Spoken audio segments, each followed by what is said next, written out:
Bonsoir à toutes et à tous, très heureux de vous retrouver sur la radio-télévision Buisson Ardent pour ce nouveau journal. À la une de l'actualité, 40 partis et regroupements politiques qualifiés pour le siège à l'Assemblée nationale. La liste complète de ceux qui ont réussi à s'imposer sur l'échiquier national dans ce journal.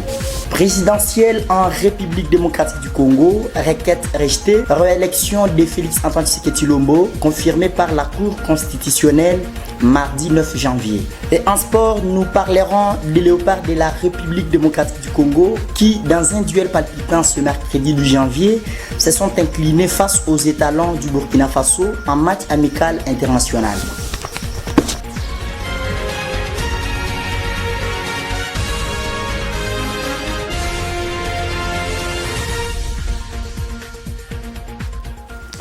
Merci de nous choisir et soyez tous le bienvenu. La Cour constitutionnelle de la République démocratique du Congo a confirmé mardi la réélection haut la main de Félix Antoine Tshisekedi Tshilombo à la présidentielle du 20 décembre dernier avec plus de 73% des voix après avoir resté une requête d'un candidat à l'élection, Théodore Ngoy. Selon les résultats définitifs proclamés par la Cour, le président sortant au pouvoir depuis janvier 2019 gagne même un dixième de point avec 73,47% par rapport aux chiffres provisoires proclamés, annoncés le 31 décembre par la Commission électorale nationale indépendante CENI, qui lui attribuait 73,34% des voix. Fallon Toumba pour le reportage. Pour parvenir à ce résultat, la Cour constitutionnelle a retranché des scores devant 6 candidats à la présidentielle. Les suffrages enregistrés dans 2 circonscriptions où la CENI a annulé 5 janvier les élections générales pour cause de fraudes diverses. Un quadruple scrutin présidentiel, législatif, provincial et local était organisé le 20 décembre, mais avait été prolongé d'au moins d'une journée pour cause de nombreux problèmes logistiques. Plus de 40 millions d'électeurs sur un total d'environ 100 millions d'habitants de l'immense pays d'Afrique centrale étaient appelés aux urnes.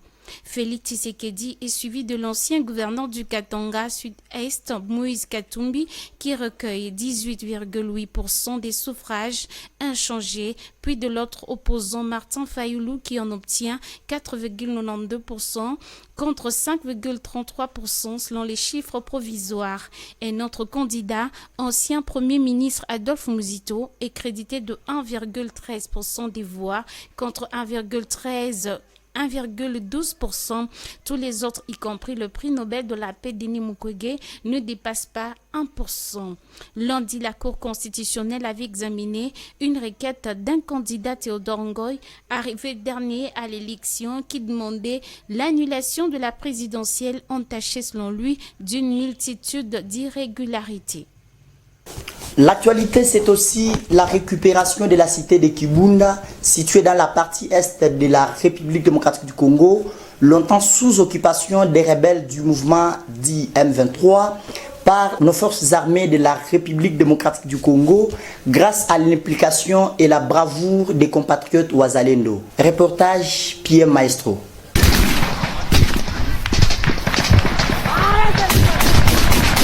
Dans un effort déterminé pour restaurer la paix et la stabilité dans la région troublée de la République démocratique du Congo, les forces armées congolaises ont apporté une victoire stratégique contre les rebelles du M23. Grâce à la participation de nos voyants compatriotes Wazalendo, la cité de Niangue, Kasenge, Kibumba et les 2 montagnes riches de la partie est de la RDC sont désormais sous contrôle de la FARDC. Masolo bien, match comme minute ya kutanga. Bitu biko bien sana. Wazalendo force. Tuko hapa tu. Ile milima yote wanatokea hapa tuko deja kule ile milima yote tuko tunangoya tu tuangalie wenyewe mtatufanyia sasa. 3e mi-temps.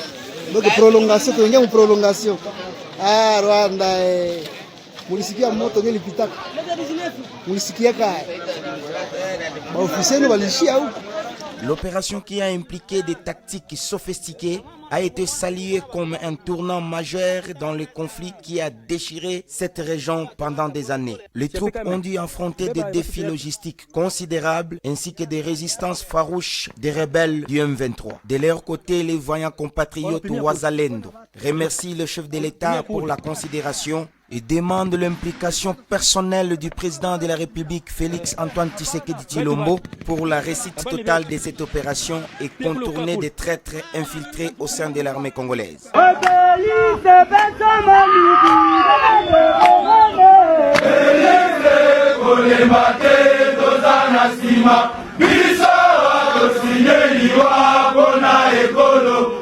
Revenons sur les élections du 20 décembre 2023.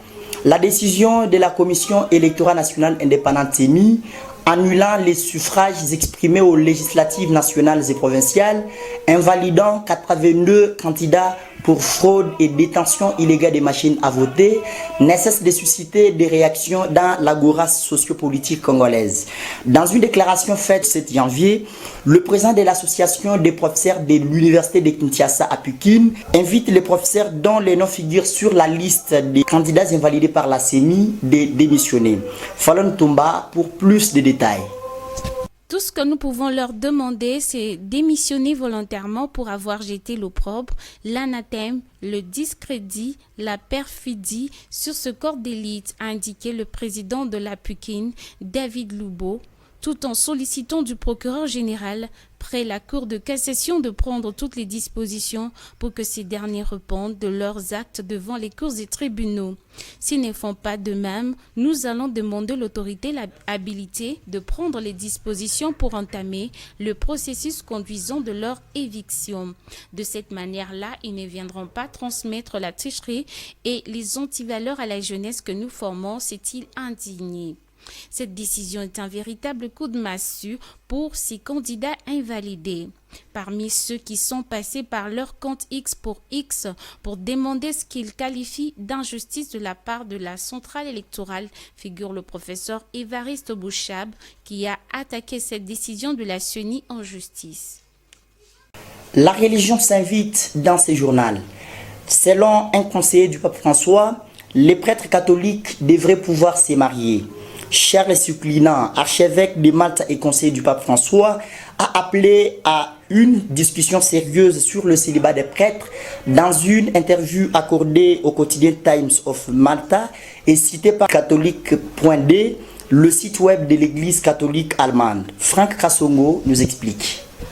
La nuova modalità di relazione tra i 28 ans plus tard, le pape va faire son retour en Belgique.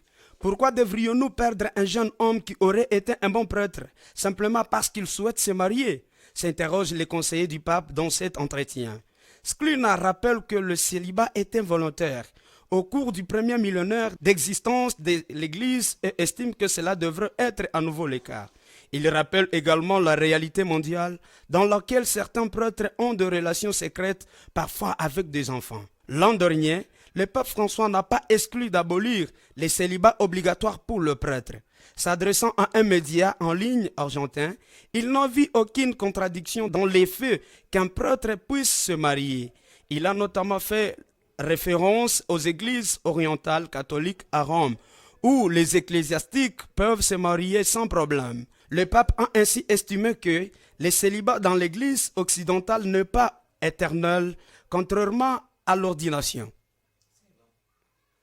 Sport enfin. Dans un duel palpitant ce mercredi 2 janvier, les Léopards de la République démocratique du Congo ont subi une défaite 1-2 face aux étalons du Burkina Faso lors des matchs amicaux internationaux. Cette rencontre constituait le deuxième test des fauves congolais en ce début de l'année 2024, procédant leur participation tout attendue à la Coupe d'Afrique des Nations CAN Côte d'Ivoire 2023. Monique Kikoulou.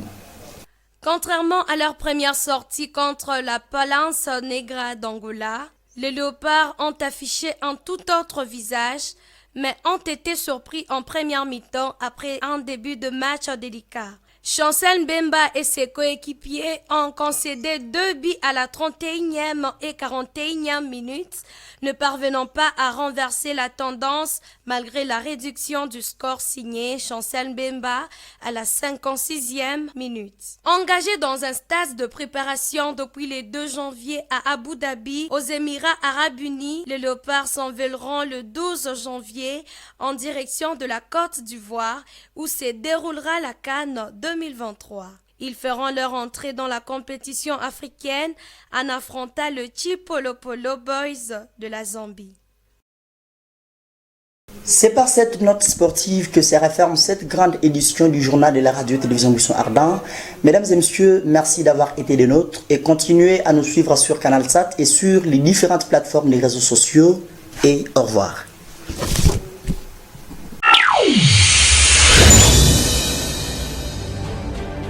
Au centre des vraies informations et d'évangélisation, ne manquez pas de vivre l'expérience télévisuelle exceptionnelle de la nouvelle technologie. La rédaction, régie, reportage, investigation, l'administration de réalisation et couverture de grands événements avec le matériel ultra professionnel, des agents bien formés sur informatique audiovisuelle de la nouvelle technologie et un personnel bien qualifié, organisé, discipliné pour votre satisfaction. La qualité de nos services fait de nous les princes de la télévisuelle congolaise dans les Lualaba. Avec la concentration, la détermination et la volonté, tous focalisons sur la réussite. RTBA, la révolution de la télévision. RTBA, l'ouverture des yeux sur le futur. RTBA, la gamme du maître.